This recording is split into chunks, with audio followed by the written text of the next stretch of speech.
Thai to the stage.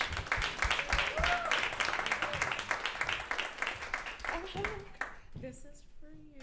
Thank you. Welcome, Thank you so much. Hi, everyone. So happy you guys are here for this intimate conversation. Hey. Hi, Julia.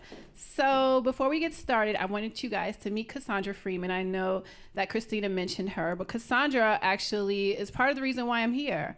I actually met her. One of our panelists is Wayne Price, Emmy winner. Wayne Price, and he's been wanting me to meet Cassandra for like 2 years. He's like, you guys would really get along, you would really like each other, you really need to meet. So I meet her at a Jason Derulo and John Legend concert that Wayne was filming. And we had some thoughts. So we bonded, and the next day she invited me to one of her events where I met Christina. So let's just go to Cassie really quickly because she has some words for us this evening.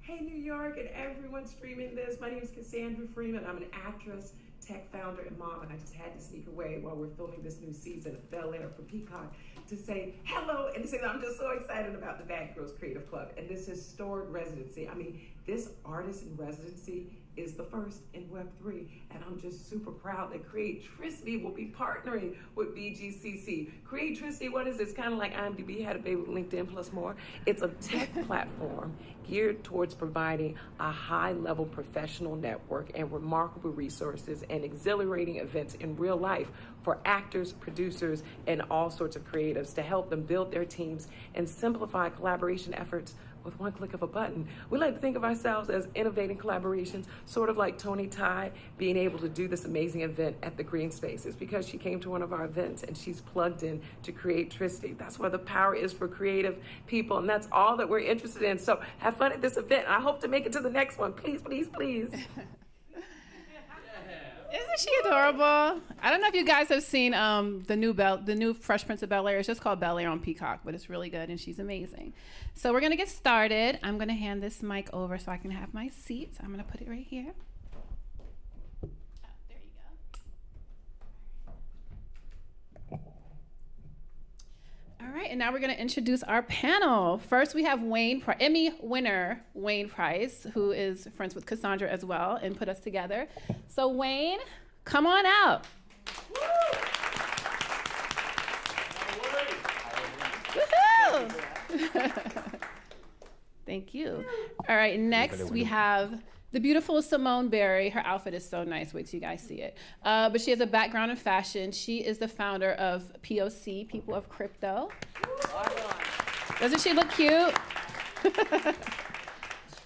And next we have Elena Peach of Zero Space. She's also an Emmy nominee and producer of Zero Space. Come on out. Check out her boots and the velvet jacket. We love it. If y'all can tell, I really like fashion. Hi, guys. So I'm going to start with you, Wayne. We're going to have a conversation today, all right? Not your traditional panel. So, like, if you guys have a thought and want to shout it out, feel free. Okay. But I want to start with you because we met on Clubhouse. That weird, wild pandemic space. Yes. Yeah, and, like, look at us now. Like, who would have ever thought, right?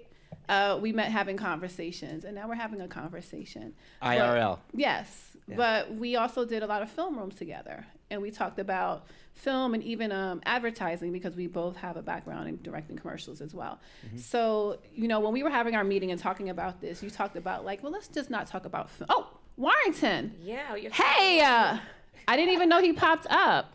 Okay, guys. He's there. Warrington. I am definitely slipping. The legendary Warrington Hudlin. I don't know, have you guys seen the movie Boomerang with Eddie Murphy? He and his brother brought us that. And do you guys remember Kid and Play, a little movie they did called House Party? Mr. Warrington Hudlin. So he is joining us via Zoom. And he is a metaverse lover. And I'm going to start with you, actually, Warrington, and I'll come back to Wayne. Because you said something to me the other day. You said you have escaped Hollywood. And I want to just know a little bit more about that, because as we talk about film and the future of film, you know, we're evolving, and, you know, soon we'll be at mass adoption where everyone will have VR and AR headsets, right? So tell us a little bit about yourself and, like, why you have escaped from Hollywood. Well, the challenge for Black filmmakers has always been, whose story is it? Who gets to tell it? Who tells it? How do we get it out? when the financing was so huge that you have to have a corporation pay for it, that was one obstacle. Second obstacle was a distributor. That's something we didn't have control over. And finally, the theater. In the metaverse, we can solve all those obstacles. And so, in many ways, and this is maybe I'm overstating this, but this is that 40 acres and a mule we never got, because we can build in this space and reach folks without the kind of intermediation and arbitration of corporate America. Nice. So Simone, I saw you laugh. What was that? So, People of Crypto is also a game within Sandbox. So when we decided to create it, we were laughing because if it would be impossible for us to build what we wanted to create, a game that was basically based on pride, where you're looking at gender bending NPCs, wheelchair NPCs, black drag queens, fantastic female lead characters, and everyone that you have never seen in a video game before. And we decided to build a game that was culturally diverse, that was more representative of what we're seeing in front of us, that did not have any white men, that did not have any violence, and the reality of a space that we could constantly activate for key cultural moments. So we launched for Pride. Now we're doing things for Black History, Latinx. You name it, there's no cultural moment that we can't activate and really be represented, which is unique because in the Web3 space, we probably represent like maybe minus 2% of who's actually involved. It is white male led, let's just say. Not that it won't be, but that's what our company is about. We're trying to build more diversity and representation within Web3. But I laugh because the reality is that Web3 is permissionless. I didn't have to ask anybody, can I do this? I did it. The only thing I needed was a vision, and in our case, because we wanted it to be a larger scale, the ability to code, and a game studio that came in. Sandbox was our partner. It's a blockchain. It's a user-generated blockchain gaming, so you can, with an idea, go in and build it yourself. Anyone here can actually build it. All you need is vision. I don't need to ask anyone's permission. I create it and build community. So anyone that's like, yo, that sounds dope, I want that, you are now part of my tribe. That is the difference between Web 2 and Web 3. I don't need you like that. The people that see me, see me. I see you. And we created a community that everyone sees that. Like if you came into our Discord, we don't have the same, like, I want to say friction and egos and just that representation. Because when you look at what our community looks like, yes, it's predominantly white men. However, it is. I mean, Web3 is 90%. I probably represent, like, there's 3 of us here that are in Web3, and this could be the conference. However, let's just keep it 100. We also have those representing and identifying as non-binary and feeling safe to say, I am this, please say they, please say this. Mm-hmm. We actually have a large female audience. Blockchain gaming is very new. When you look at traditional gaming, we're still seeing that bias and that stereotype. We don't need it. So I'm going to stop because you said don't be long-winded. And I have a tendency just to... Me did. So Discord, if anyone doesn't know, because we try to keep it jargon-free up here, it's an app where a lot of NFT projects and communities form. You know, they come together. There's different channels. So one is about like just random talk. One you can talk about fashion. One you can talk about like art, whatever. So that's what that's what Discord is. Well, we have a channel. So ours is our channel. Yeah, man. Mm-hmm. So I might be using a fake accent a lot. My dad's Jamaican, and Christina's Jamaican, and so is Simone. So it's contagious, like Oprah. Wayne, we're gonna keep it real here. You know how I am. I have All an right. idea. So as our resident white guy, I was waiting for that. I'm the resident white guy who's not in Web3, just to be clear. Well, thinking about it. Right? Like, I always think about, like, you know, what does it feel like when you're sitting in rooms and, like, you know, a lot of conversations are like, cisgender white man, bad. Let's get them out of the way. But I'm sorry. Why does it have to be bad if I'm bigging up? I don't think. No. Feel like it's That's bad? not just a No. Simone. I mean, look, I'll take. It's not just a Simone thing, right? Just the general. That's just the mood of the climate right now on Twitter and everywhere, right? Even with the women's movement, right? Yeah. So, like, how does that make you feel? And then I'll tell you, like, quickly, and then I'll tell you my thoughts. That's not a hard question. It's an easy question. Like I feel like if I'm even in the room, it's an honor to be here, you know, and I'm a curious person. So if you don't know me, you're just commenting on something that you don't know. You're just commenting on a look or whatever. But when I'm here because I've gotten to know you, right? You know, we got to know each other pretty quickly. Love win. You know, right, exactly. Win. Like it's rapport is one of those things that you know when you have it with someone, you know when it's broken. And so if I'm ever getting, you know, judged because of something I can't control, like we all can't control our skin color, you know, it's just Right. we're born with it. So do you feel like cisgendered white men feel like they're under attack, or they're fearful of like losing their power? I can't speak for all. You're not the spokesman for I all am of not them. the spokesperson for all of them.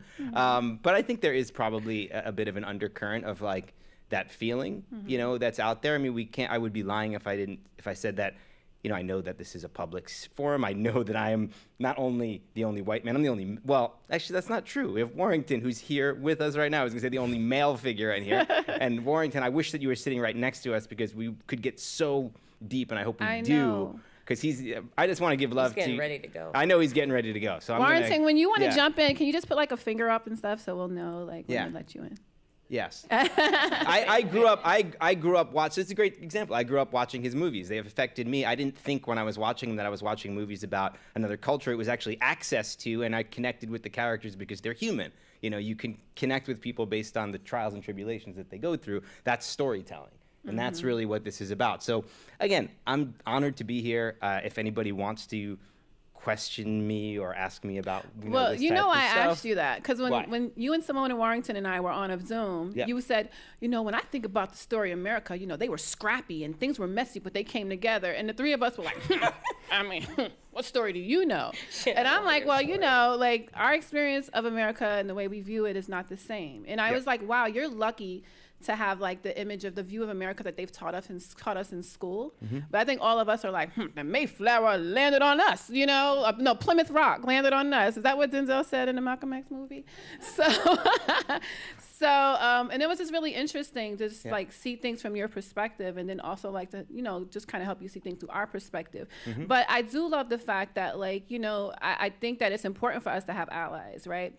As women, as people of color, and everything, because you can't work four corners of the room by yourself. You know, like Obama didn't get nominated just through Black people. So I appreciate like people like you who open up, and even like, you know, Elena. We have Elena from Zero Space. Hey, Elena. Hey, And Elena. I'm doing another artist in residency after the Grrls Creative Club launch. So make sure you guys, you see the QR codes next to the photos in the hallway. Make sure you guys take the QR, you know, get the QR code and sign up for Grrls Creative Club so you can be in the list. If you don't know about NFTs yet, we will teach you. Just send us a note.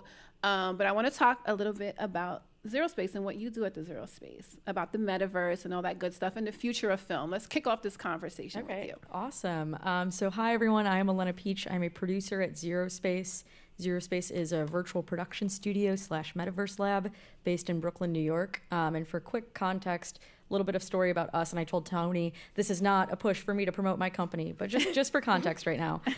Pre-pandemic, Zero Space was an immersive art installation in Midtown Manhattan. And so they had these pieces from artists and technologists from all around the world. People would come in, they'd pay money for their ticket, they'd get to see these beautiful interactive art pieces. Zero Space was doing really well, and then pandemic hit. And when you're an in-person art installation like that, you can't really have that business model when in-person activities aren't necessarily thriving. And so now we've pivoted into this new studio focusing on the future of real-time 3D content creation. How many people in here know about the metaverse or like what that is? How many people don't know? Okay, good. First of all, applaud for that, because Yes. generally speaking, Yeah, it's hard the to opposite admit the when way. you don't know something. Everybody's like, the way. So Warrington, I'm coming to you before we come back to Elena and she can show us some stuff, right? Yeah. But Warrington, tell us, you know, explain to everyone what the metaverse is, what they have to look forward to when they get involved. I think that the metaverse offers an opportunity to basically crash the need to be in person. In real life, what you guys are doing right now, versus we could have this whole session right now in my metaverse, which is called We Watch Together. Now, we could do everything in my space except touch. We would represent as avatars, We can go to different rooms. I have 3 screening rooms. I have upstairs, downstairs, outside. And so as we have 2 pending crises that I think is going to make our real life experiences limited. First is, of course, the ongoing pandemic. And the other one, and to give my pessimism, I think we're on the verge of a civil war. And so those spaces that exist independent of this allows us to connect and communicate. So literally, you put your headset on, and we can connect. We can be there, do things, share things. Awesome. So, wait, are you guys okay? Warrington, I think you scared some people in the audience. We need a second to recover. It isn't going to break out right here, but. Well, I mean, just so that recently, I think it was yesterday, when the right wing won the presidency of Italy, Tom Cotton, Ted Cruz, Lindsey Graham, a bunch of senators said, "Oh, this is wonderful." I mean, Italy has gone back to its neo-fascist roots. And American senators and representatives are applauding this. So this is very scary. Yeah, I agree. I think your point to power, and not to bring it back to cis white males, because I also think that it's okay. I know America is very tough with this. It's okay to talk about your culture and big them up without it pulling someone else down. So to be clear, just because I love my culture, I love my people, I want us to win, it does not mean I don't want anyone else to win. I just want us to win. How you do you is how you do you. But that power struggle that you're speaking about is really just informed by people's need to own. And we as culturally, And fear. honestly, well, I don't even know it's fear. Yeah. I think that we have a mindset, and I'm going to center the conversation within our community, especially Black and brown. Ownership is not something we've had. It's not something we're used to.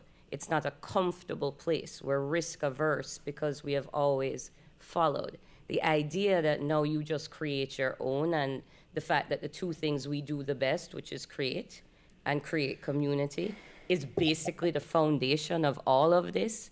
That's an interesting place to be. Like Web3 literally should just say, please all Black and brown people enter, this is exactly for you. Like you have reached the promised land, Yeah. just come for it. Yeah. But we are not used to owning. Yeah. We're not used to someone saying, well, no, you don't have to jump 10 times for this. You can just create it. You can just create it. And that is what Warrington's talking about. Go ahead, It is a Warrington. different world. May I put some nuance on that remark? Ownership, for example, the indigenous people in this continent, before the Europeans came and before the enslaved Africans came, the notion of ownership of the land was foreign. They operate from the notion of Mother Earth, the land we walked on. You can't own your mother. And so that's a very kind of avaricious European concept that this is mine. Therefore, you come, you kill everybody, you take it, as opposed to it's something we share. And I think that I think about the metaverse as a place for experience as opposed to property that we own. And that when I offer an experience, then I would get people to come and exchange in that. So I don't really think of it as mine. I think of it as ours. Yeah, So and I get that, but I do think assets and having the ownership of assets is a huge fundamental difference between other metaverses or other experiences or virtual worlds. That asset ownership is very important. It's not just about land ownership, but in that experience, if I'm participating, being able to participate within the monetary sense of it is something that as creatives, we have been left out of. Let's talk about that, right? And I think that it's good for everyone, right? I think that what I love about Web3 is equity, right? And we get to have owner. And I know that with Wayne, like that's how you got into the space, right? I know I said I was going to come to Elena with her presentation, but I want to stay in line with the conversation and let it free flow. Now, let's talk a little bit about that, right? And storytelling and like, you know, what you're working on with like some of the music artists that you're working on, right? So this is like the future of film, but film, you know, that can be anything. That can be poetry, that can be music videos, commercials, you know, culture. So like, what are your thoughts around like ownership and what this means for us? Like Simone said the other day that she's made more money in this space than she has in this past 10 years of her career, right? Not to blow your spot up, but, Don't come for to blow your spot up. It's all in crypto. I have nothing for you. You're right. You know, and with Warrington, you know, he feels like he doesn't even have to leave his house, and he's having these immersive experiences.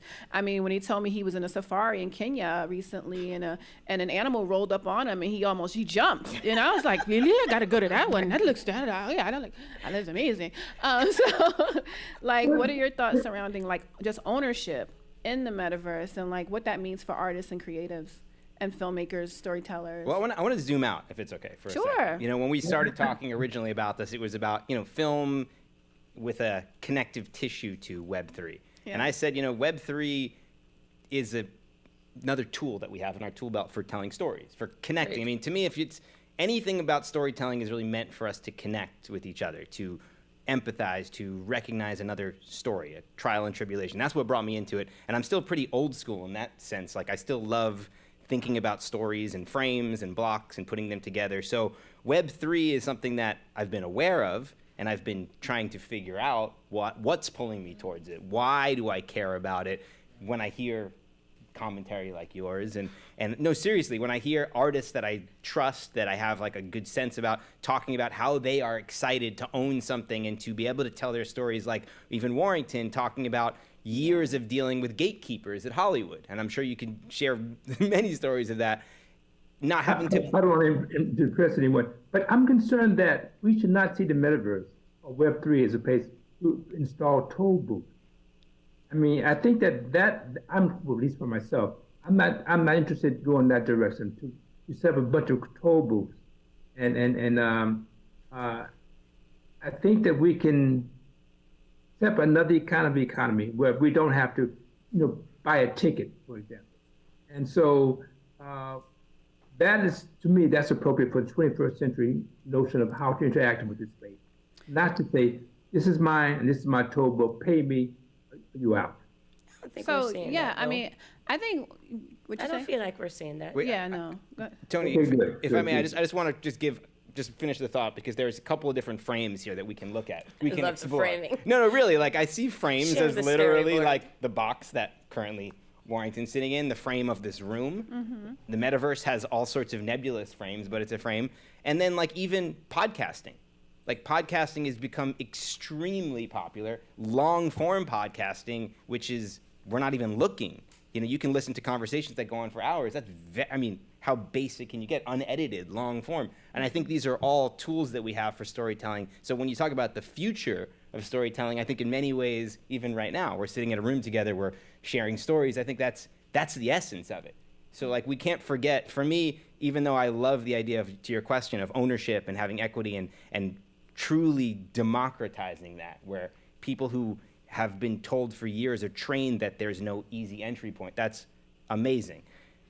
I think that ultimately what drives me, though, isn't the ownership as much as it is just the ability to connect with an audience, to find an audience easier. And now with Web3, there is all sorts of new tools for doing that, that you don't need gatekeepers. That's all. And I mean, think- I'm super. Go ahead, Agreed. Elena. I was going to say, with Web3 storytelling, we've hit on a couple different things, from the aspect of ownership, from the aspect of maybe blocking gatekeeping and letting a creator really come through and thrive. And then even from connecting with a community, I think the only other point, and there's other points too, but another point to hit is the fact that you can get your community involved with storytelling now. Yeah. And so you can take your active community members and maybe let them decide, which character do we want to highlight? How are we going to do their backstory? How are we going to tell this story for them? Even from me, so I do work at Zero Space, the creative studio, but then I'm also helping some comic book artists from Marvel and DC work on their own Web3 cyberpunk game. And we're doing a series of motion comics. And we've done things where we let our community members decide what's a made up swear word that we say in this cyberpunk society. And so I think the way that you can engage your audience and not have it be, oh, here's the creator, here's what, Marvel movie, here's what Kevin Feige decides. No, here's what us as the collective crowd, here's where we want the world to go. So with Grrls Creative Club, that's something I'm thinking about with the characters a lot. Like, how are they going to live? How are we going to set it up where? Because it's like, if you have, our project won't have more than 3,000, right? But like Bored Ape Yacht Club, Bored Ape Yacht Club is an NFT project, which is like a bunch of apes. Simone's not a fan.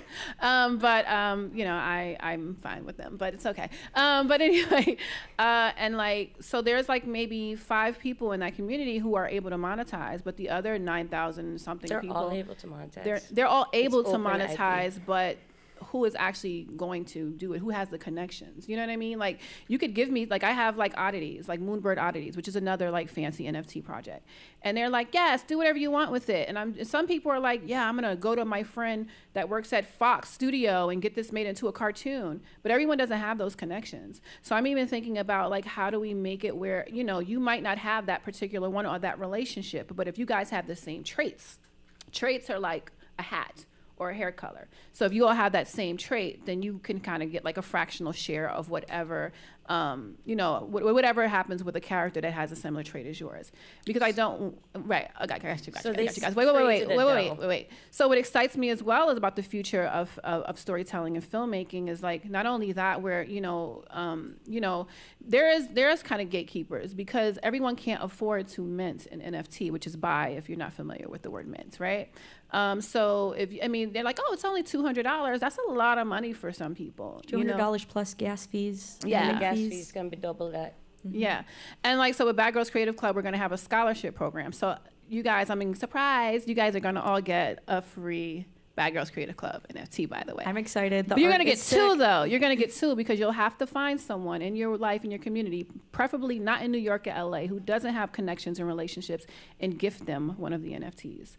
And we're partnering with a lot of like, different studios and, large Web 2 companies to make sure that we're getting people in the space that don't have access for these gas fees. And because, like I said, $200 is not a lot for us on stage, but it is for a lot of people. So we always talk about like, oh, we're all going to make it. But I'm like, no, we're not all going to make it because everyone doesn't have that expendable cash. So, but go ahead, the point I know you both raised your I'm not going to big up that company, but they do have a DAO that allows everyone to be able to monetize. So what everyone is talking about is, to a certain degree, a DAO. Mm-hmm. So for our project, when we launched, our avatars were under $75. They were all accessible. They had a game built in, so anyone that owned the avatar would then be able to earn sand. So when I talk about ownership, I guess that everyone went to like this Web 2 thought process of like ownership and owning. To me as a creative, when you watch what you have been created, taken, revisionist history, new narrative done, I did this, and you don't see a dime of it, ownership becomes very important. Blockchain shows the receipts. Yeah. So as a creator, I'm just asking for the originator to get the respect. And what I love about Web3 is I created it. You may have sold it, but I'm still making that original off of it. So respect the originator.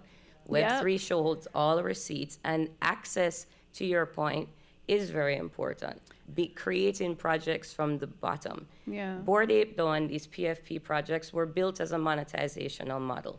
They weren't made for everyone. Yeah. They were a new way to gatekeep and lock out. When you look at digital identity or digital tourism, the metaverse is not a solve for all things. The problems we have here will continue, but access and the reality of what it creates. I think if we fight to keep it pure, I think we have a chance. It's not possible. Because there can be multiple metaverses. Like Warrington has his own. Yeah, but we're human. Yeah. So all of a sudden we didn't go into the virtual world and become all like a levitated version of No, something they just act. else. They just act like it on Twitter. Like we didn't just go, oh my Lord, look at you, you're saved. You're so good. They definitely act like I it. wish. Oh, They you're so they sweet, definitely you're act so like good. that on Twitter. They act They like can it's like act we all that's all gonna they make want. it. A scammer is a scammer, whether it's in Web 2 or Web 3. They're like, it's so scammy. Sorry, last I checked, my inbox is full with press this and get that money. Press it not, see what happened to you. Okay, so it was something you said, and I wanted to respond, but now you made me laugh, so I can't remember. Here, Wait, Warrington or Wayne? Who wants to go first? I want to say yes, but thank you for that clarification, and that is a very important distinction you're making.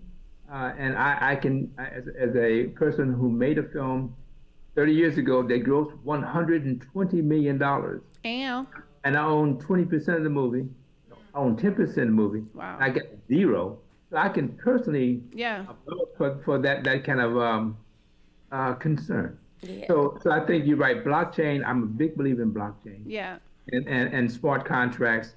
And that's a way for an artist not to be cut out of the revenue mainstream. So yes, what you're saying, amen, amen, amen. Amen. And that's what I was gonna say. When you said that, I was thinking of the record industry and how the artists would sit there and write the every songs, industry. and then they would have, and then you have some dude, who went to maybe Yale or Harvard, and his family has generational wealth over what I wrote. That came out of my soul, my spirit, my brain, from God or whoever, the universe, whatever y'all want to call it. I call it God.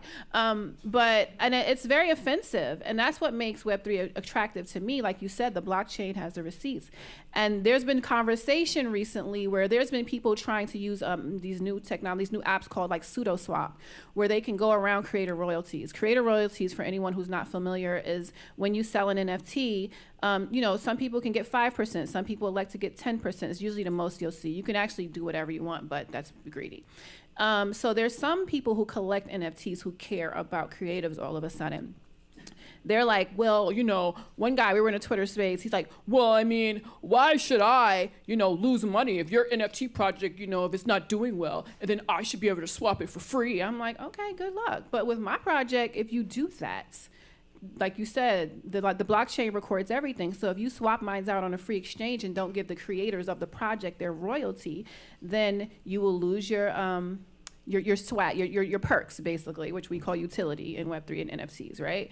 So there's ways to work around it. But I know you wanted to respond to what Simone said, so I'm going to let you go. No, it's first what you said, and then to jump off a little bit, there's things that excite me about Web3, and there are things that I'm really nervous and cautious about right now. Ooh. Digital identity. Yeah, digital identity, that's a whole thing. But Identity tourism. yeah, there's a lot. There's a whole wide world of scammers out there, which we very well know about. But what you talked about, access, right? This is a really important point. Like a DAO, it's like Friends with Benefits, for instance, right? It's a very popular group right now on You're Web3. not talking about literally friends with benefits right now. Just We give could the have context. that conversation if we want. Let's not. No, Friends with Benefits is the name. I'm not going there right now. It's the name of a group. And that define formed DAO. We've said DAO a couple times tonight. Decentralized Autonomous Organization. It's basically a corporation with heart, It's allegedly. a co-op. Yeah, it's a co-op. It's essentially, like a co-op in traditional world that we live in now, where if you work a food co-op and you work the register, or you bake the bread or whatever it is, and you also get to earn and be a part of the profits of the company. Yeah. DAO is a shared crypto wallet that everybody's buying into the theme and is contributing and is earning because of it. It's a very, beautiful idea that we're seeing somewhat work right now. Friends with Benefits is a decent example of it, but I think it's also the beginning. It's a tip of the iceberg. Scams. But here's the point I want to make. I'm going to say it. Go ahead, Wien. say that again. Win. Wien. The point I want to make, though, is for access. So when I bought in the cheapest way just because I was interested in learning. I wasn't sure yet I wanted to be super involved. I just was like, I had some friends involved. But what excited me about it was that from the comforts of my own home, I can get into the Discord and have access to people who are major players in that world. And what's really great about that is that, look, nobody's going to do it for you. All of us. I mean, we're all hustlers in many ways. Like, I know that in order to get a movie made, in order to break in, yes, I may have had more benefits from my family than other people might have had, but I also really wasn't handed anything. And I think that when you have the opportunity to hustle and you know how to do it and you have the tool in front of you, what's great about a DAO or Discord in this realm is that you could play it. You can find people. You don't have to pay to fly somewhere. You don't have to like work your way in the back door of some exclusive place. People could get to know you in that realm. And I'm seeing people do amazing things in that realm. And collaborating, right? And collaborating. I mean, look, we met in Clubhouse, right? Yeah, we met in Clubhouse virtually, yeah. right? We were in the metaverse already. Ew. Bam. So if you have an NFT project, like I call some of these NFT projects, it's like a Kickstarter or Patreon, like on crack. Like, you know what I mean, right? Because it's like with Kickstarter, you can get these like, oh, we'll give you credit in the movie, or we'll give you a button or a shout out on Twitter. But now you can actually get paid, which it will incentivize you more to promote this project. You know what I mean? So that's what I also love about it. I want to show you guys a little clip really quickly. There's this NFT project that I really love. It's called, Jadu is the company, but they have this new NFT called Ava's, and I have one. And they're doing some really cool metaverse stuff. I don't know if we can pull it up. but it's the little 4 people. Yeah, we're pulling it up. But this is so any character like Simone, with people of crypto, they're working on something. They're working on gaming, but these characters right here, they're doing gaming, they're doing characters, movies, everything. And this is kind of like what the technology looks like. And when you have on like the, whether it's AR, VR, and we'll explain it, I'll have Elena explain the difference between AR and VR, but it'll look really different and immersive and exciting. I think it feels scary at first because you're like, ugh, I don't want to put those things on my head. They are heavy, the VR ones. Robotron. But hi, Toni. We can bring Warrington back. But Elena, can you just explain really quickly the difference between? Do you mind if we could pull up the slide maybe Yeah. on that? And if somebody wants to give me the clicker for the slide. And as we stall for time, Warrington, I haven't had the chance to tell you, but I think the same way that all of our industries are so small, at my previous company that I was at, we were actually helping Warrington build a metaverse type experience. Really? So, Wow. a small circle. Aw. Cool. And then I don't have my clicker, so I guess I'll just say next. Let's see. This is blah, blah, blah. Yeah.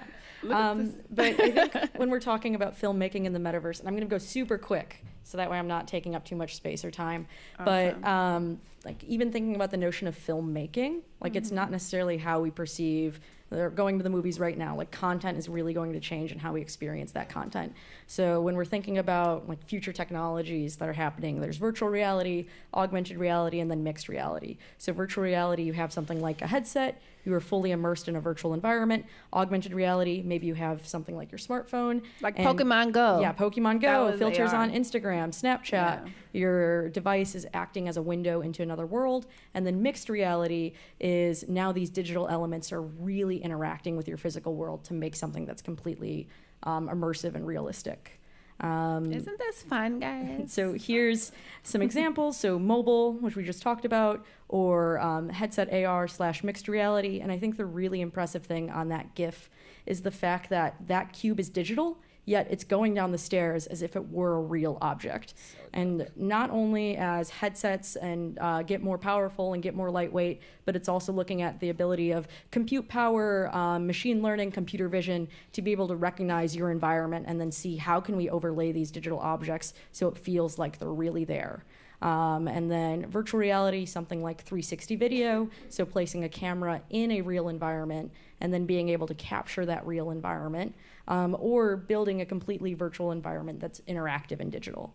And then as we're looking at these new immersive technologies, I think we need to deconstruct the notion of storytelling. And instead of it being telling, it's really story seeking and being able to have content that is truly interactive, that's responding to what you're doing, and it's not just I'm watching a movie, content is happening passively, or I'm playing a very simple game and I pick up this object and now it triggers the next scene. But really, as technology gets more advanced, as people get more involved in this space, I made this little decision in this experience, then I made this little decision, and now it's triggering a totally, completely different story from what you might be experiencing or you two might be experiencing. And then you can use it for traditional filmmaking too. So this is a VR platform that is social VR, so people put on their headset and they hang out. And during the pandemic, somebody made a documentary about this social VR platform and how people were interacting in order to stay connected. And so they were essentially capturing the content in their headset, rendering this out like a traditional film, and it actually got picked up by HBO. Wow. So Can you pause really quickly Yeah. for a second? When I'm looking at this, I'm thinking about like differently abled people, right? You can exist in a whole new way in this metaverse, Like maybe you can't walk, but you can have a character. You can be an actor now. You know what I mean? Yeah. Utilizing obviously audio technology and, create a whole world where people can experience you. You can make yourself a new person. I know a lot of people in Web3 are not doxxed. And what that means is that they don't show or tell their real identity. They're hiding behind like avatars or masks or whatever. But that's the first thing that came to mind when I was looking at this. I think that's pretty cool. Yeah, and that's and Even different ages. Sorry, because I love sorry. So it's like there's people who are probably in their 50s, 60s, 70s, 80s, right, who have dreams deferred and they weren't able to be creative and tell their stories and make films. And I know Hollywood and just America in general, right, we're very like obsessed with youth, like to a point where it's kind of gross and inappropriate. So I think that this gives people kind of another shot of like, living their dream. So I think that's really exciting. And I don't want to take up too much space or anything. Oh, but even, Warrington, we can hear you, but we can't see you. What did you want? Real quick. Daryl Chill Mitchell is in House Party. He's the guy with the hat, the big dance scene. And unfortunately, he had a terrible accident, and now he's wheelchair bound. Yeah. His career has not stopped. He's in all these Jeff Wolf shows. Anyway, Film House created a house party metaverse. So Daryl Chill Mitchell came there. We took him upstairs to the house, and I said, "Let's come back down to the street." He froze. He wouldn't move. He still thinks he's wheelchair bound. He's waiting for somebody to help him down. No, man, just leap. And his thrill and his shock that he could move in that space without somebody helping him in his wheelchair. That was an amazing moment. Wow. So I don't know if you guys have actually like tried that out, like put the AR glasses, the VR glasses on, I mean. Like I have the Oculus, and it is like when you're in there, it feels very real. And when you have to jump on stuff, like my heart was like, it looks so fun. It's scary. It's like I know Warrington, like I said before, when you talked about the animal who rolled up on you, like, I don't know if I'm ready for that, but I'm gonna try it anyway. Also, you said that the headsets are heavy.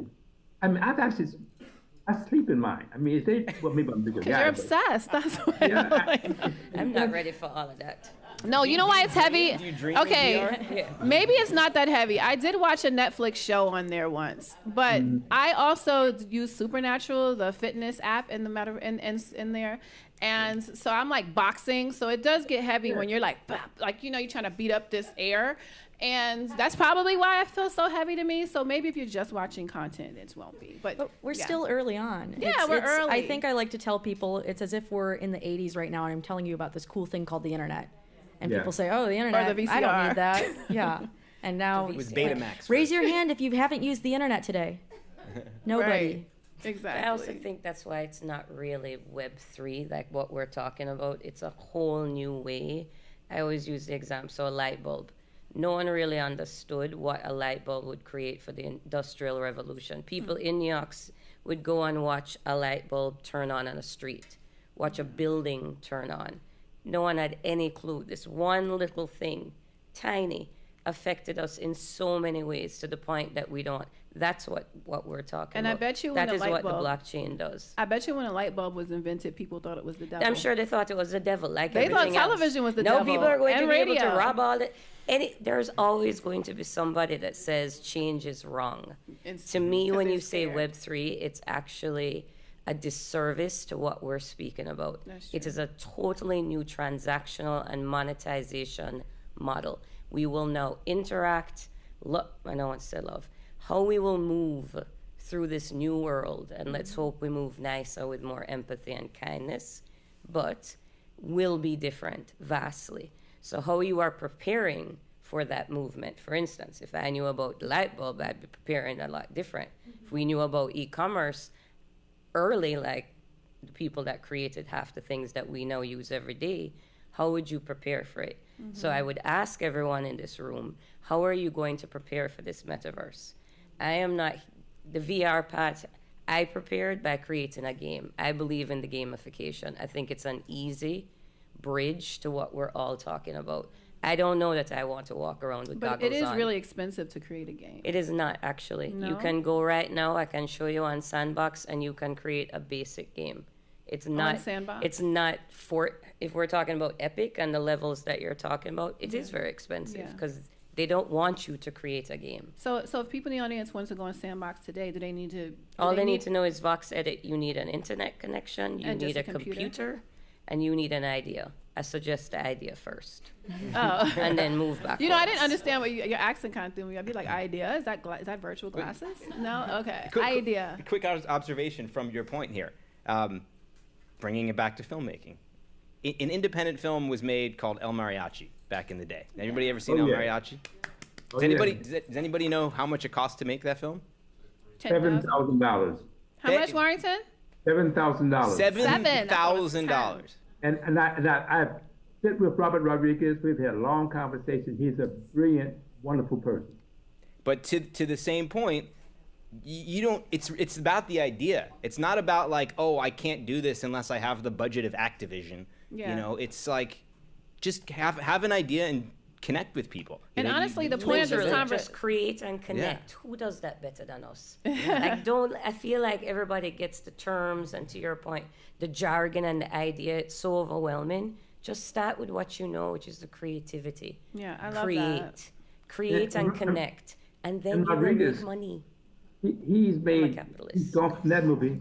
He's made movies that gross over 100 million. He refuses to move to Hollywood. He sets up in Austin, Texas. His company is called Troublemaking Studios. He's a total outlaw character. And he did a film that wasn't as successful, but I love it, called Machete.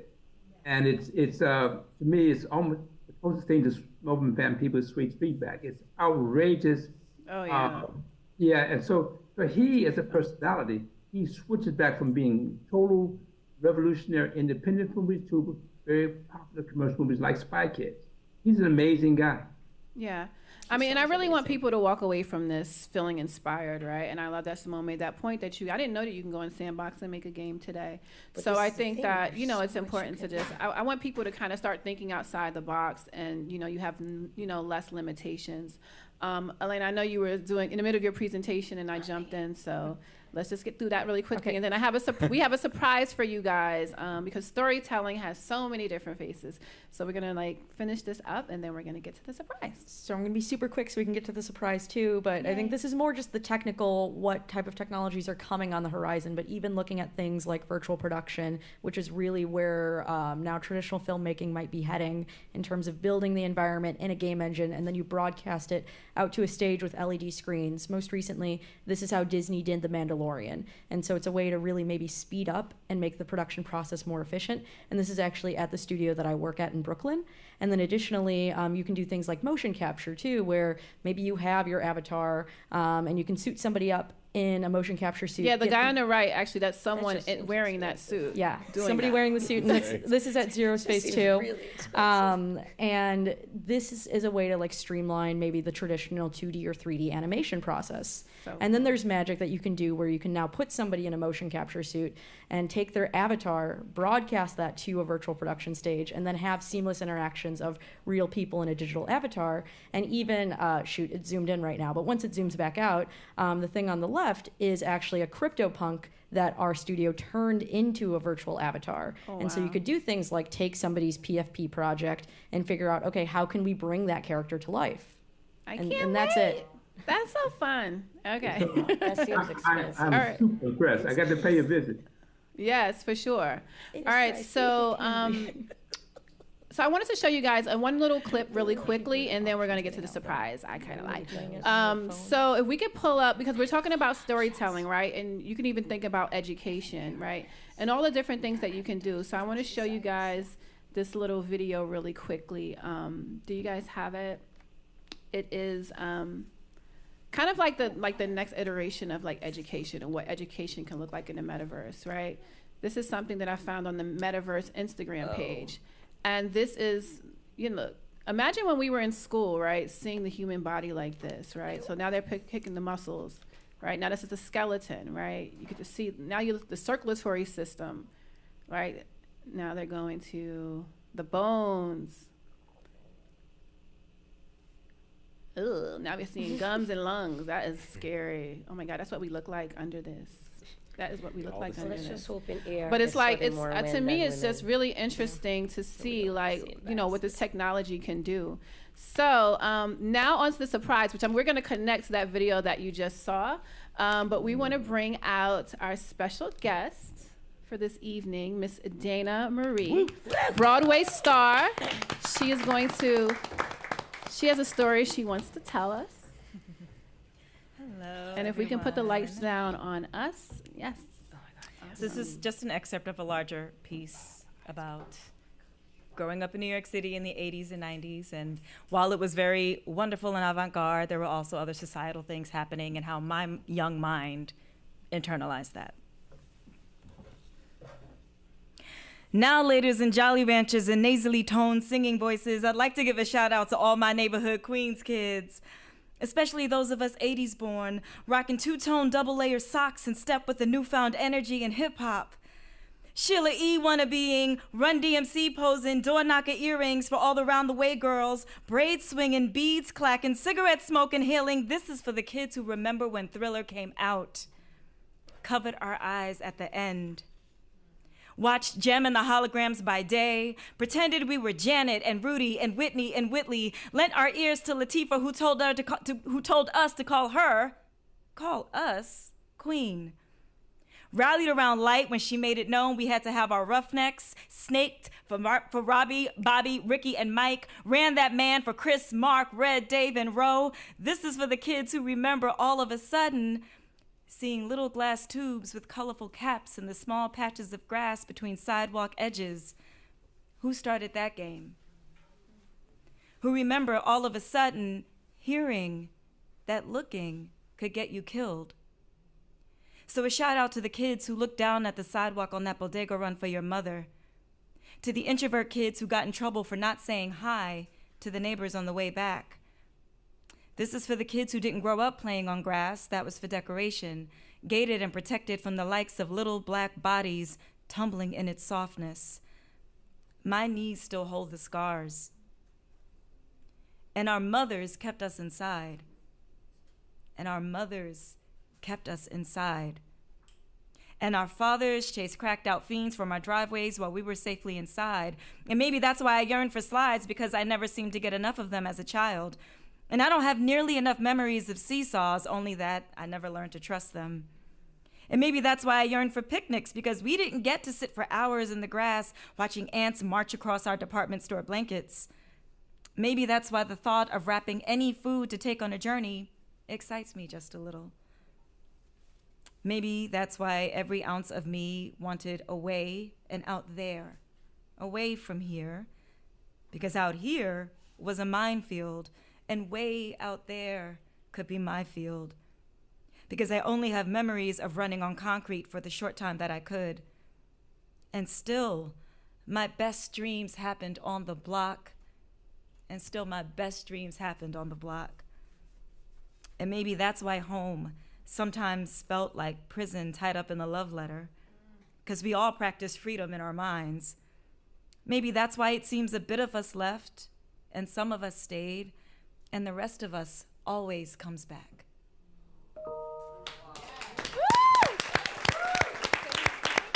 That was amazing.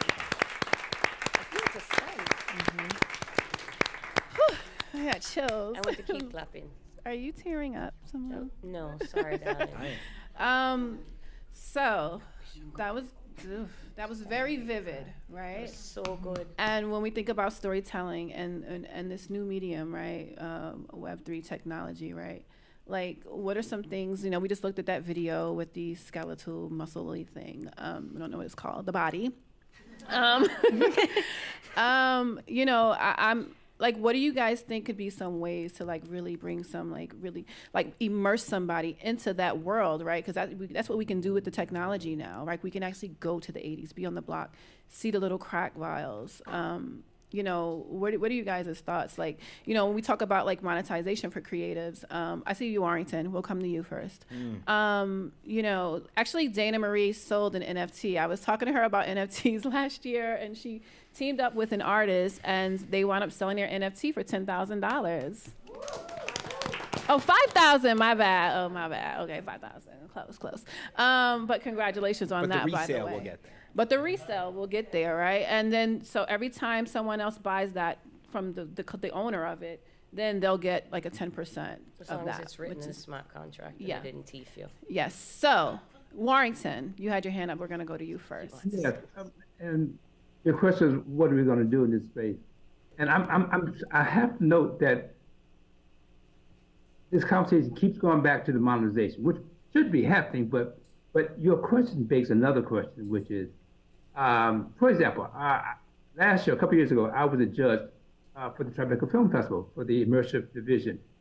And it's a division between makers who are like me, coming from filmmaking or come from other medium who work in VR, versus people who they call native.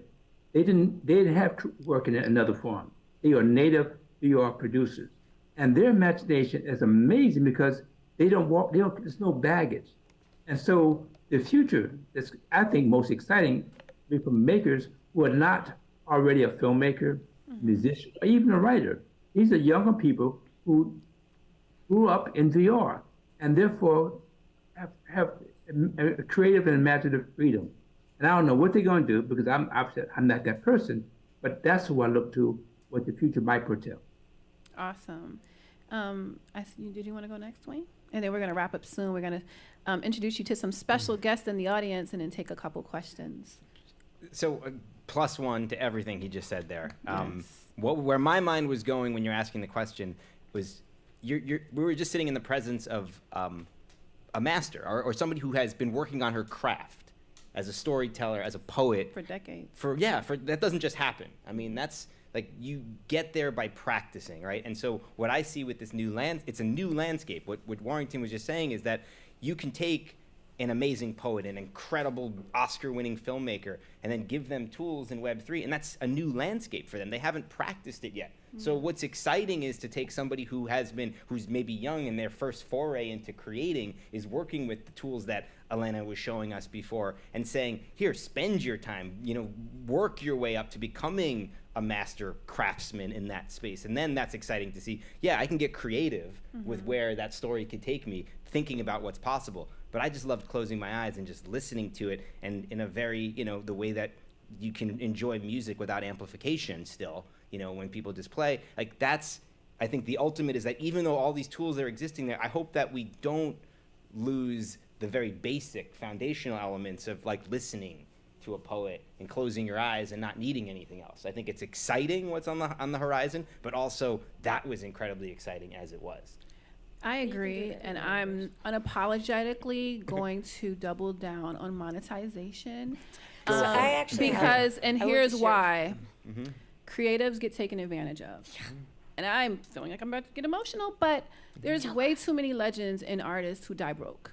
Yes. All right. Facts. There was a so-called DJ last week made a comment about old school hip hop people being dusty. You should be, I was at, I don't want to say his name, but if you think, 1420 Sedgwick, which is the birthplace of hip hop. This person lived there and is considered the grandfather of hip hop. And I was I can test that. What? You can I test can that. test that. I was at an event He with this called man, Cool. and we took photos, and I was like, hey, let me send it to you. And he had like a flip phone, like Obama phone, right? Like, and I was embarrassed, right? Like, why doesn't he have an iPhone? You know what I mean? Like, we should be fucking ashamed of ourselves. You know what I'm saying? That gets me upset. And that is why I started Grrls Creative Club. I'm a filmmaker. I've gotten my ideas stolen. I've been taken advantage of. I've had to fight to have ownership of the shit that I'm creating. Why is that even a conversation? What she created, she should not get 10% of it, and somebody whose name we don't even know is getting the bulk of it, and his family now has generational wealth over what she poured out of her heart.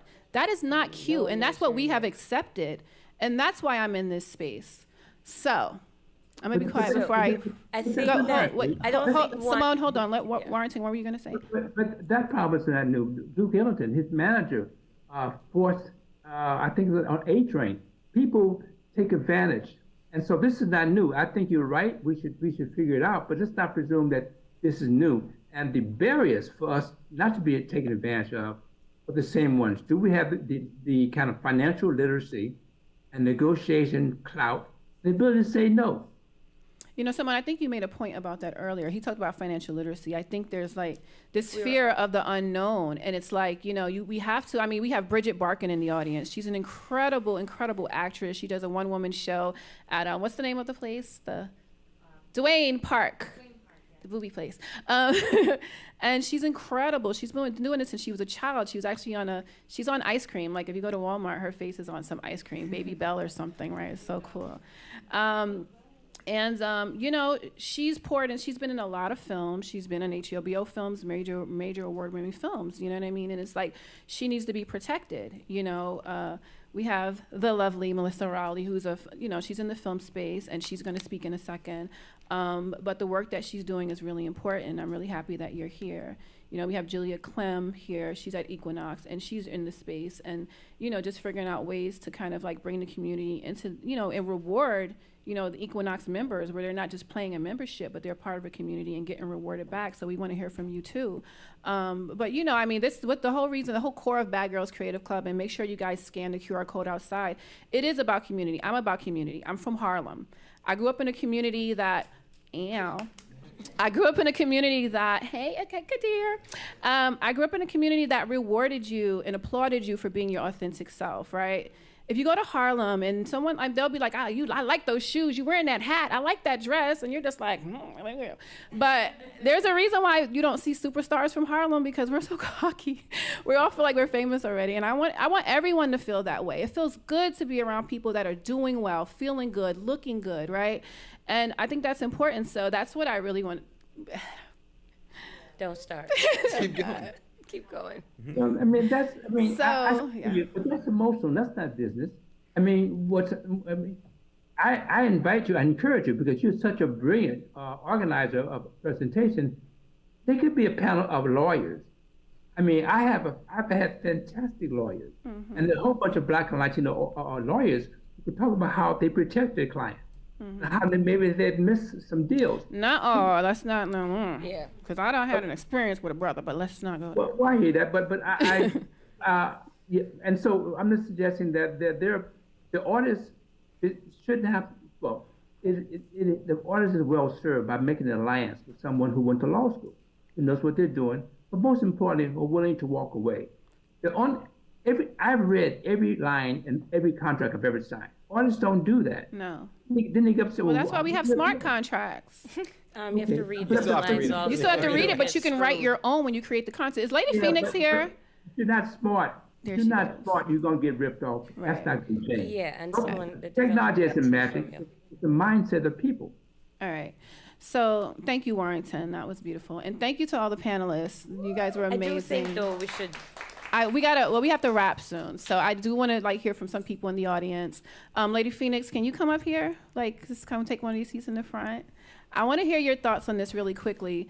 Guys, Lady Phoenix is a legend in the Miss Web3 Fee. space. And she's just really can we see her on camera from here? If she's sitting there, or should she sit over here by Christina? This is a really great panel. Thank you. Well, that means a lot coming Thanks. from you. No, it was a really great panel. Everyone made great points. I love what a lot of you said. Hey, Simone. Hey. Elena. I don't know how to say your name, but hey, dude.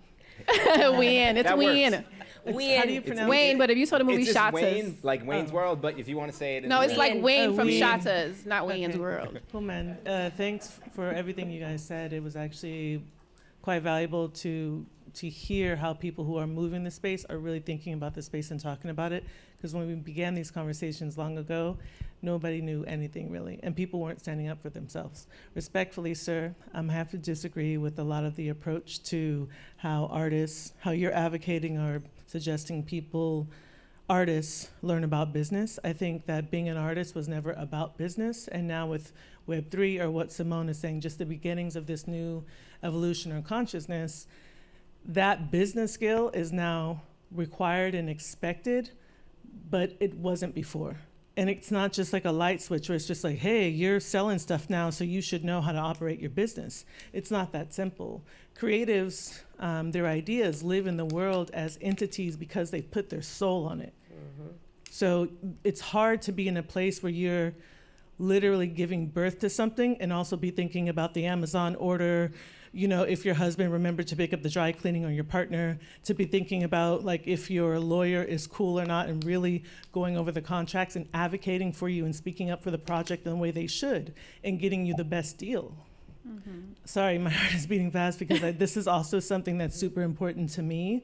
And working with artists and launching some of the biggest projects in the space, the two aren't necessarily an expectation. The expectation is you have people in your community now who look out for you, who step into their purpose for being present with you and being on projects. It's like, if you're here to be my lawyer and look at stuff, I expect you to tell me what I need to be watching out for, how I should be considering this deal, what new agreements are in place now that we're almost in 2023 for creators now. I don't want to have to also be a tax accountant, right? Be a lawyer. I want to get smart, and that's the expectation now, but the consciousness has changed. That wasn't the consciousness 2 years ago. The world stopped and people got their minds right. So artists are catching up to also being creative entrepreneurs. But the expectation with Web3 or this new consciousness, like Simone said, is that people play their positions and they do so with integrity. So if you know these lawyers that you're speaking on with all this heart, please refer me. You know what I'm saying? Please let me know who these people are. Make a mighty, kingly introduction, because you're speaking with your chest here about these things. And the reality is not so for a lot of people who are also finding their voice for the first time and empowering themselves to actually use their voice, whether it be creative or otherwise. So you're dealing with a lot of like consciousness shift that the majority of the world is just waking up. So people are trying to crawl and trying to walk right now, whereas you are flying. So since you're in the air and your perspective is different, that's fantastic, but I'm an ant right now. And you're trying to give me the perspective of an eagle. So you have to come down a little bit so that I can come up a little bit. Maybe as an ant, I can climb a tree and now look at you eye to eye, but we have to figure out like balance, like it was just the equinox. You know what I'm saying? I'm not sure I would buy that I live it, sir.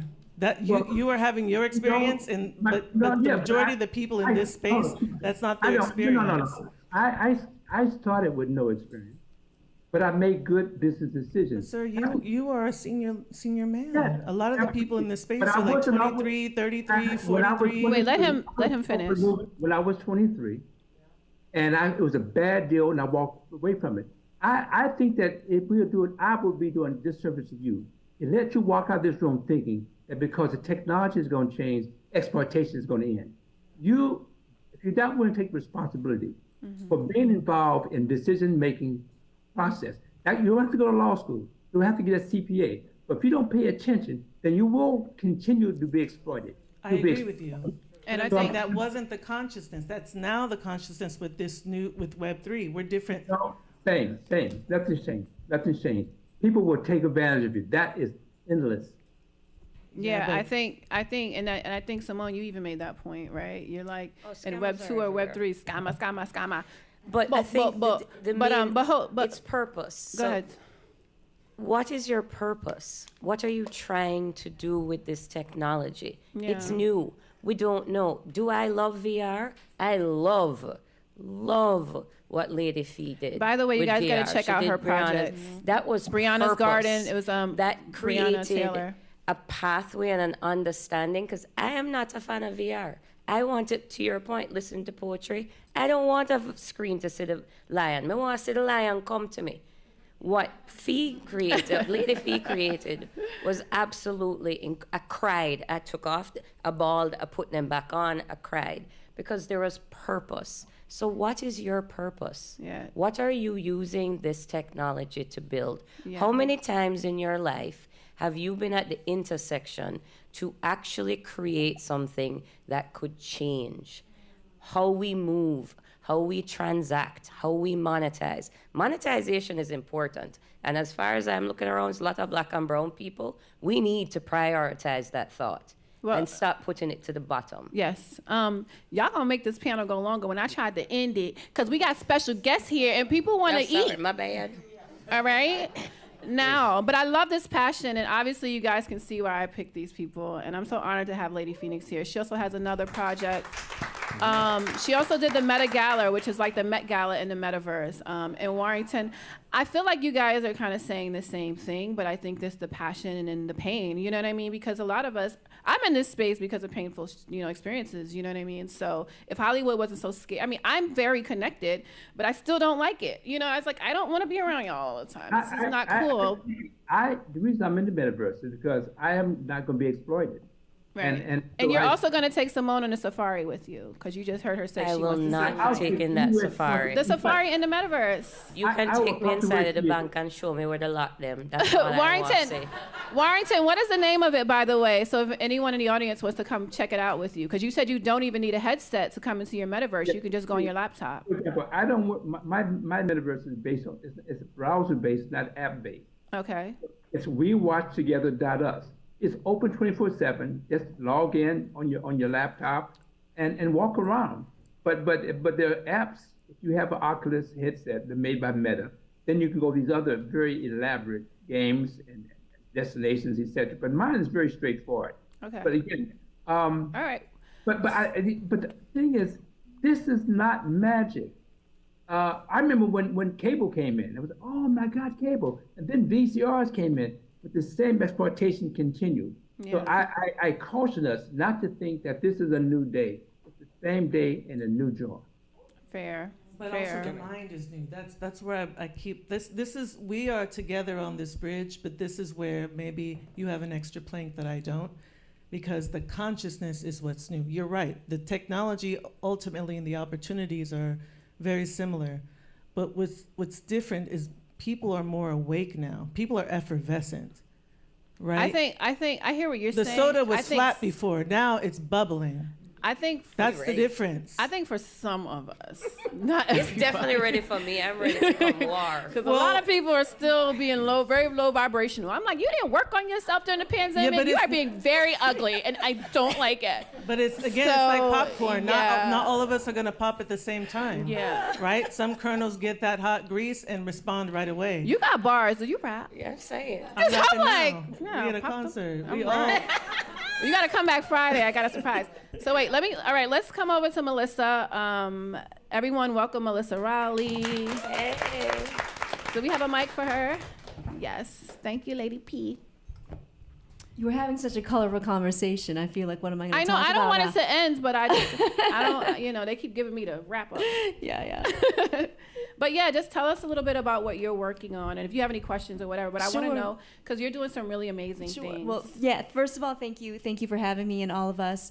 Really beautiful conversation, important conversation, and I enjoyed hearing everybody's insights, and I like that we can have different perspectives, but still have, come to the common ground that Web3 is important. We need to harness it for good and to keep helping creators. So my company's called Warrior Love Productions. We're a Web3 studio and production company, and we do a lot of things. The project I came here specifically to talk about is called the Midworthy Film Project.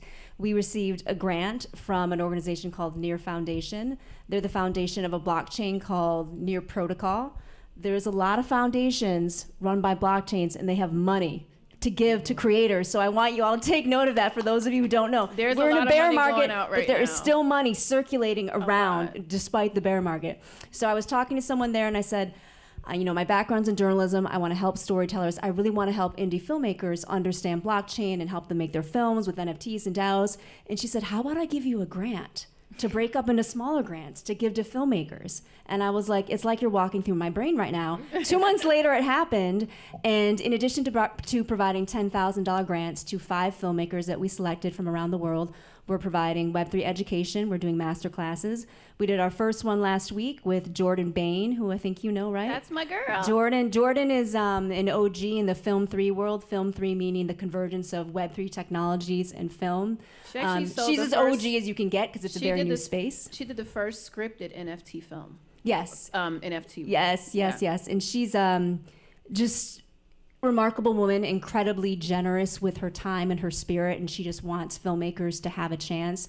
She's an award-winning filmmaker herself, won some things at Sundance. So she was our first instructor. We've got, I think, And she has a 12 summit. She has the instructors. Film 3 Summit Yes, in LA next Film month. 3 Summit Yeah. in Los Angeles in October. I will not be able to make it. But anyway, we're doing these master Probably watching classes. this. You're gonna get in trouble.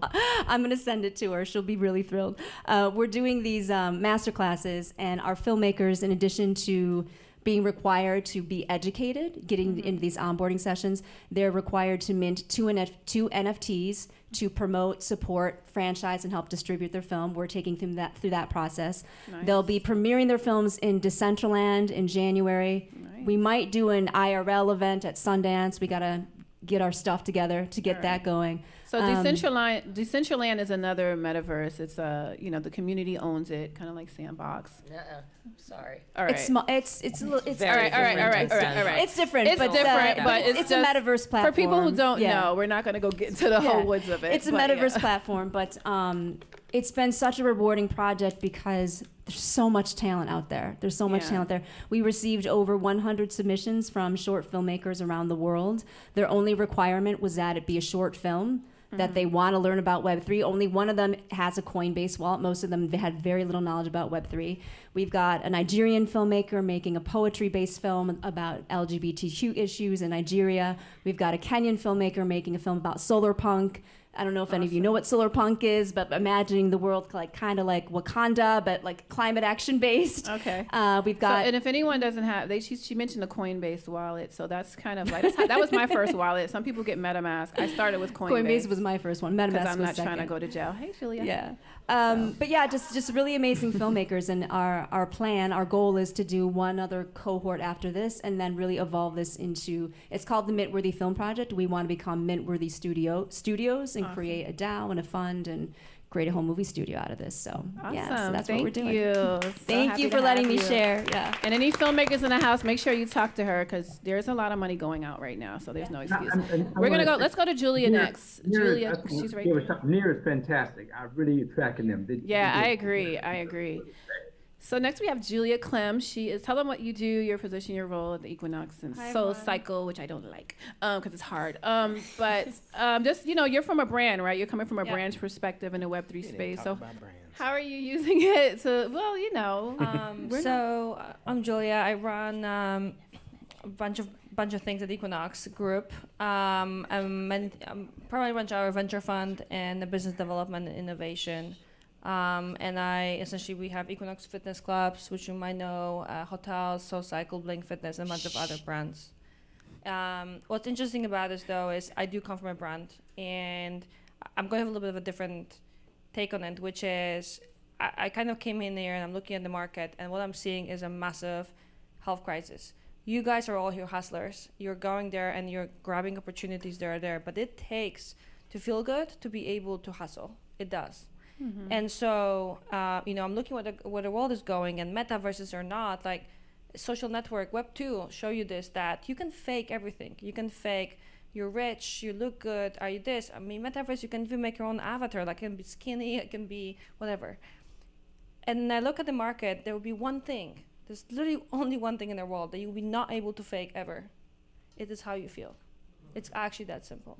Mm-hmm. And so, in an odd way, I look at Web3 in a little bit different way. Yeah, I'm looking at NFTs, I'm looking at DAOs, and I'm looking at all of this, but I'm looking at it from two standpoints.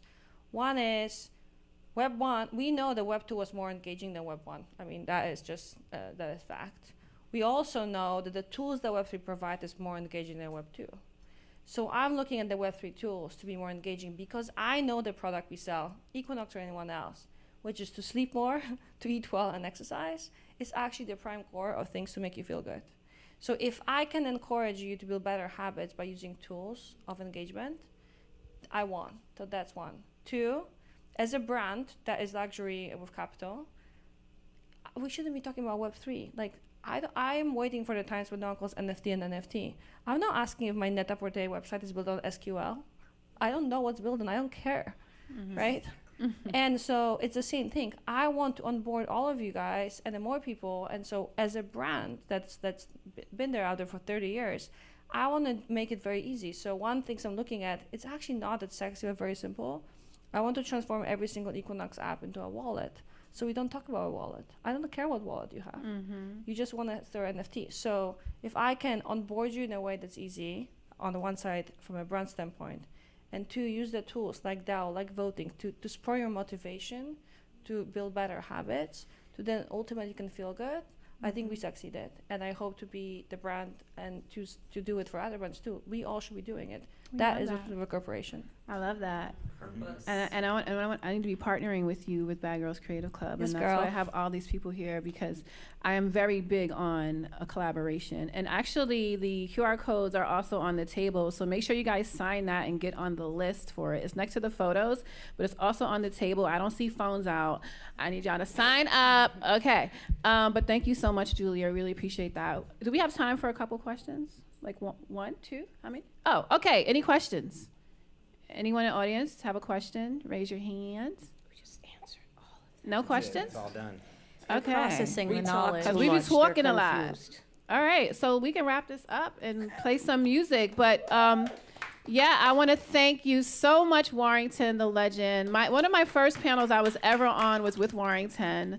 It was a month before the pandemic, and we did a cipher with a bunch of female filmmakers. It was amazing, and it was actually caught on. It was in VR. So thank you so much for being here. I've admired you my whole life. I grew up watching you and your brother's films, so I appreciate you. Elena Peach, I'm really excited to be working with you guys at Zero Space and love what you're doing. Thank you so much for being here. Simone, you know what? You're iconic. And I love your boots. You're lucky we don't wear the same size. I'd like to thank you for having me and for the audience for tolerating my anarchy. I actually had another question for you, but we'll do that. We'll save it for the next panel. Ooh, I want to know. Yes, for the next one. And Wienna, appreciate you. Just do it. Let's go do it. Guys, watch Shatas. It's a Jamaican film, and it's like a gangster film, but Jamaican. It's not a Jamaican film. Yeah. He's not Shatas. It's just the name. It's Jamaican. I was like, Shatas is not a Jamaican film, but we Christina, don't what she talking about? Me don't know. Wienna, thank you for being here, man. Me love you, man. I don't even want You to come do my all the way best, from Cali to be here. You could have been anywhere else in the country, but you're here. Thank you, man. You're I welcome. love you. I was going to try to go there with it, but no, that would be bad. Thank you. Thank you for holding me And back. thank you to Greene Space. Thank you so much for having us. Christina, Jennifer, Amber, everyone, thank you so much for being here. Just mingle and talk amongst yourselves, and let's have some wine and dance a little. And yeah. And be back tomorrow. Come back tomorrow. This is night one of my artist in residency. Tomorrow we'll be talking about the future of fashion. So if you're here tonight, you're automatically invited tomorrow. And Friday will be really fun as well. We're talking about just the future, right? The future of this space. And we're going to have Fab Five Freddy here DJing. That's going to be cool. Because you're not going to be here. You're moving to Miami. Anyway, so bye, guys. Thank you so much. Bye.